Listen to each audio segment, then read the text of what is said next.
All right, man. How was it in the altitude on Saturday? It was fun. I'd never been to the West Coast per se. It was a good experience. Really enjoyed the environment. Harder to catch your breath up there? At times. Yeah. After a couple of reps, it definitely was. What was your perspective on that play that Billy made where he ends up going coast to coast? Unbelievable.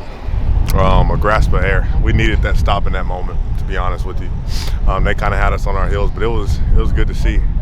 He was running. He was running, man.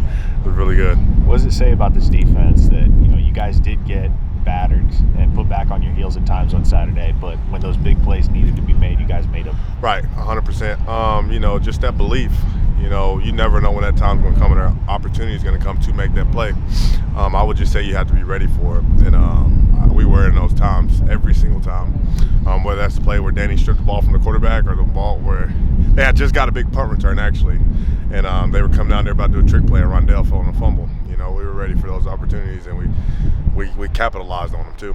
How would you kind of describe this journey to where you're getting playing time in meaningful situations? You and Kip both have kind of gone through that journey. Man, I just say every day living in the moment.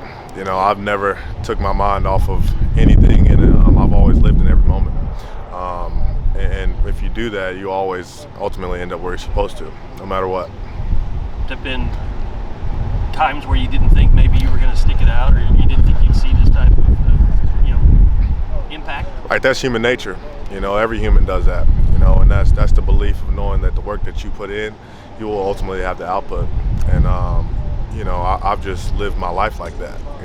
I've known that I've done my deeds. I'm going to reap what I've sown. I've been happy for everybody in every moment, no matter what. Never jealous of anybody. And as a man, that's just that aspect of growing up. And that was good. It's good. It's happening. It's not a surprise to me at all because I know I put in that work for everybody in the room as well. Danny gave you a lot of credit for the strip sack, for being able to make that type of call. What does that say about the maturity and the growth that you've shown? Just communication.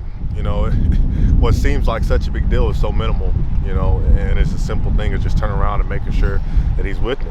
It's just a little thing, but it equates to a big play.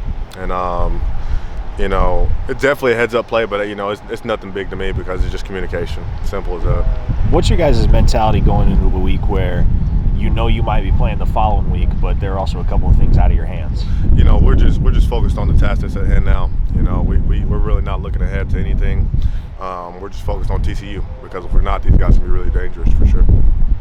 Is it hard at all not to look at some of those things, though, even if you're preparing for TCU? Right, it is. And like I said, that's human nature. But you have to be with the next thing task at hand, and that's TCU right now.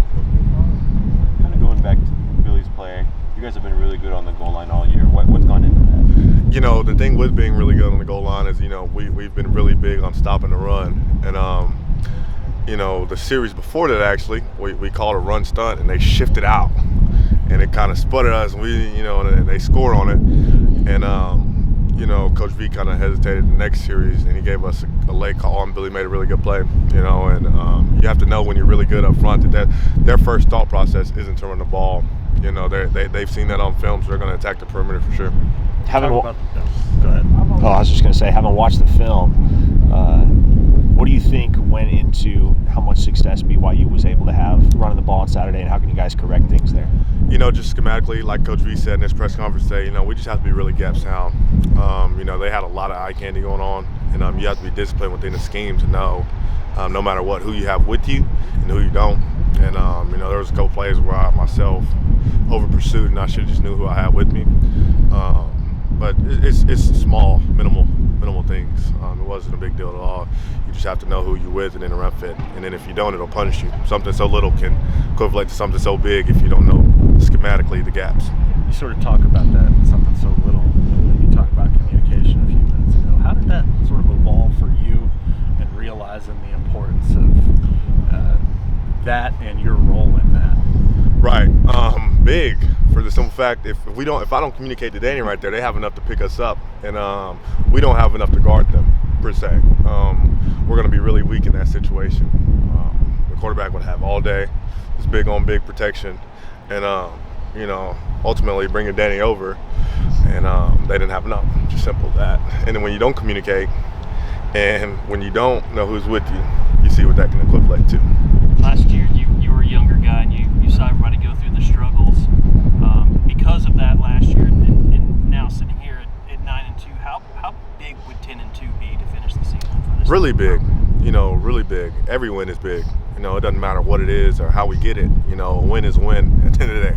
Don't matter how you got it, and the stat sheet to say dub. Simple as that. And last year was really tough on everybody, especially for me. I didn't play much at all. And just sitting back and watching those guys go through that, it was really painful. But Team 128 per se, they crawl so we can walk. And that's it's been really fun. No matter how we've got the dub, it's been good to get them. Brent today talked about context mattering when talking about the pass rush for you guys. Even though the sacks haven't necessarily been there the last few games, right? How would you kind of assess how you guys have managed that, even with the way teams have kind of game planned against it? No doubt. Teams have gone a quick touch game per se. Out on the perimeter just because of our pass rush. Those guys aren't necessarily getting the stat sheet that's going on as a sack, but they're definitely getting the pressure there.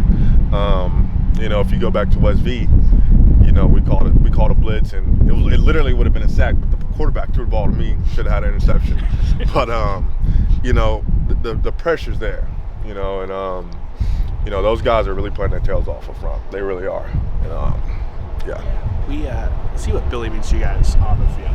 What's he mean to the locker room to you guys defensively? He's not a vocal guy, but he's a true leader. He's kind of one of those guys who doesn't say much, but when he does say something, you listen to it more because he isn't necessarily saying something at all times. And he's a warrior. Like, he's a warrior. He's a really good dude. Love him to death. Thanks, man. Thanks.